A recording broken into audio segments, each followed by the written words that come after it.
Mobil milik satu keluarga tewas di Kalideres ternyata dijual 160 juta rupiah. Keberadaan motor masih teka-teki. Keberadaan mobil yang sempat menjadi misteri akhirnya terjawab.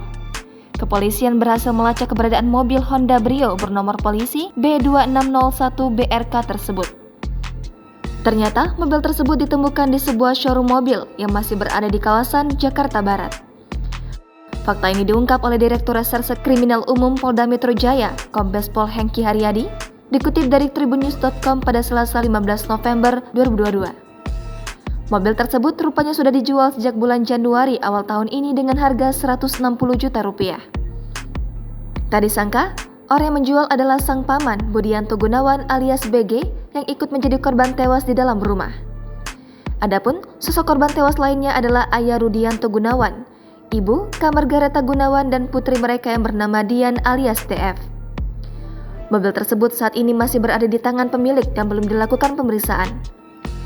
Sementara itu, belum ada kabar lebih lanjut mengenai sepeda motor keluarga tersebut yang juga dinyatakan raib.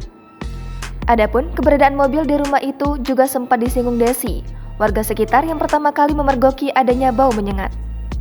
Menurutnya, keluarga tersebut begitu tertutup dan sangat jarang berkomunikasi dengan warga.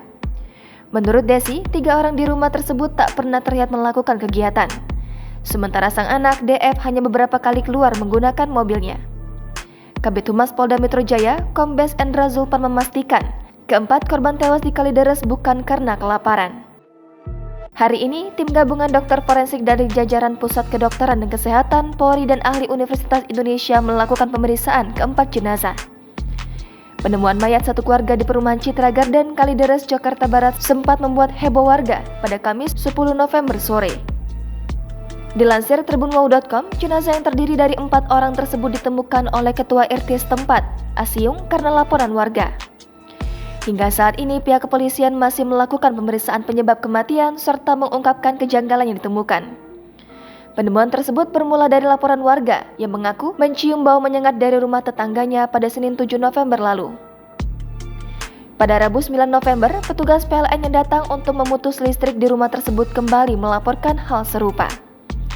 Namun, Asiung baru melakukan tindakan sehari kemudian dan meminta pendampingan untuk menilik ke dalam rumah. Asiung mengaku sempat mengintip dari jendela yang hanya dipasangi kawat nyamuk. Ia menggeser gorden dari luar dan terkejut melihat ada mayat di dalam rumah tersebut.